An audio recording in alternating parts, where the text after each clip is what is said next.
Maduro con el Estado, con el pueblo, con la nación. O sea, no sabe que son cosas distintas. Y eso habla de una gran torpeza en el discurso radical. Una gran ignorancia. Sí, el discurso radical es muy emocional, eso no sirve. Pero le corresponde a la sociedad democrática repensar los escenarios y plantear posibilidades, como dice Juan González. O sea, aquí hay un centro político que tiene que... Lo primero que hay que hacer, fíjate, la carta de Maduro a Trump, eso es un avance.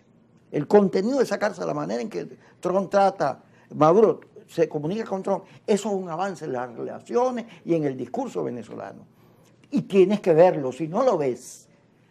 Si tú te pones a verla, tú mismo me lo decías ahorita, la carta fue enviada el 7 y el 21 fue que salió, que se dio a conocer, se ve que la dieron a conocer para destrozarla. Esos son los mayameros que tienen una guerra intensa ahí, porque Marco Rubio quiere ser presidente, todo ese lío que hay ahí. Pero lo cierto es que esa convocatoria a la que tú fuiste, del Consejo Nacional para la Paz y Soberanía, eso es un avance. A lo mejor no es lo que tú estás pidiendo porque tú quieres unidad nacional, una cosa más amplia, más abierta, más democrática, más de respeto. Pero hay avances y tienes que profundizar los avances, porque lo más probable es que si no pasa nada, el gobierno siga como siempre va, la oposición como siempre va, y hay un déficit democrático que hay que cubrir en el país para que el voto vuelva a tener sentido.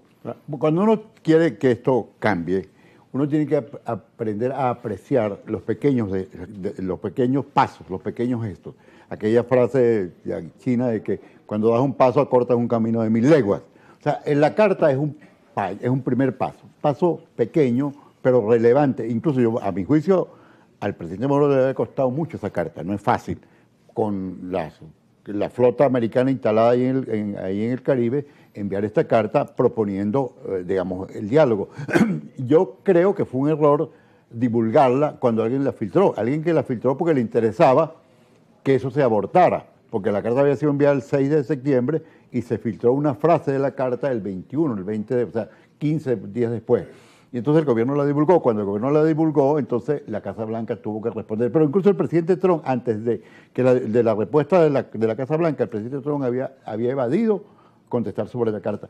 Y yo creo que el gobierno debe avanzar mucho más en eso, por la vía, por supuesto, privada.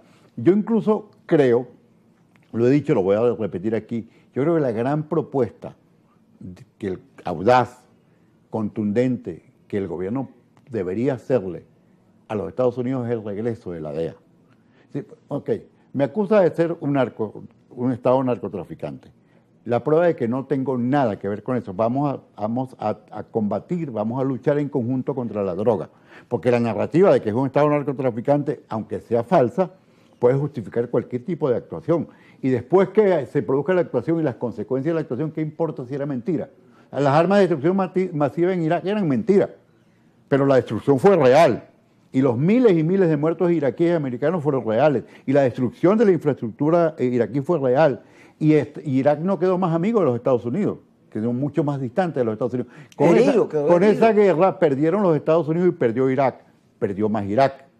En cualquier confrontación entre Venezuela y Estados Unidos, pierden los Estados Unidos y pierde Venezuela, pero pierde más Venezuela, porque es menos poderosa, porque Venezuela no tiene ninguna posibilidad de una confrontación militar con los Estados Unidos de ninguna naturaleza. Entonces, nosotros, ¿qué tenemos que apostar? Apostar para evitar eso, y eso, la narrativa de la droga es muy peligrosa, porque te autoriza cualquier tipo de actuación. Entonces, yo creo que estamos a tiempo de evitar, yo creo que en Venezuela no va a ocurrir una invasión, pero sí tiene que haber un acuerdo político real. O sea, que le entre a la economía, que le entre al salario, que le entre a los presos políticos, que le entre a buscar una fórmula política de apertura.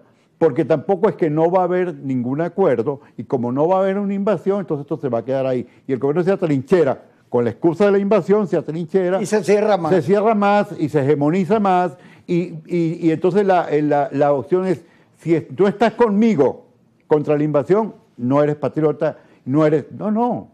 Es decir, el gobierno puede usar esto para radicalizar y atrincherarse, pero ¿qué gana con eso?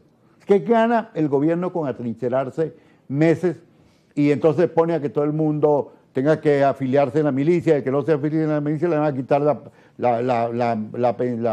bono ese de $50. No, o sea, cuando el país tiene todas las posibilidades. Ahora, ¿qué uno tiene que decirle al gobierno? Hay una posibilidad. Trump es un hombre de acuerdo. Mira, Trump está haciendo una cosa gigantesca en el Medio Oriente. Este acuerdo de paz de Hamás, que yo creo que Hamás no tiene más alternativa que aceptarlo, va a cambiar. Bueno, le dieron 24 horas. Va a cambiar el Medio Oriente. Hoy apareció un comunicado de Egipto, Arabia Saudita, los Emiratos Árabes Unidos, Qatar, Turquía, Indonesia, todos los países musulmanes y árabes importantes del mundo aprobando el acuerdo de paz que impulsa el presidente Trump. Trump es un hombre de acuerdo, un hombre de soluciones. Trump no le interesa la cabeza de Maduro, no, le interesa una normalización con Venezuela. Ahora, eso es posible sobre la base también de que el gobierno dé paso. Y a mí me parece que si el gobierno es capaz de sacudirse esas telarañas ideológicas que lo llevaron a involucrarse en el conflicto de Medio Oriente, a pelear con Israel, si la relación con Rusia no tiene por qué ser una especie de alianza estratégica de Venezuela-Rusia frente a los Estados Unidos. ¿Qué es eso? O sea, Venezuela no tiene por qué jugar ese papel. Eso es perfectamente posible. Y yo creo, ahora que sabemos que Cabello TV es tu programa, que yo creo que a ellos hay que hablarles. Hay que hablarles de esto, porque yo no creo que son totalmente irracionales y yo también creo que ellos tienen que estar preocupados. O sea, mira, con lo que está ocurriendo, y Trump es un hombre de acción y de resultados. Trump ha hecho un esfuerzo gigantesco por arreglar el problema ucraniano, pero si no lo arregla va a rearmar a Zelensky. Porque a lo mejor la manera de que Putin acepte una negociación es que rearmen a Zelensky. Seguimos con Agustín Berrío, pero vamos al corte.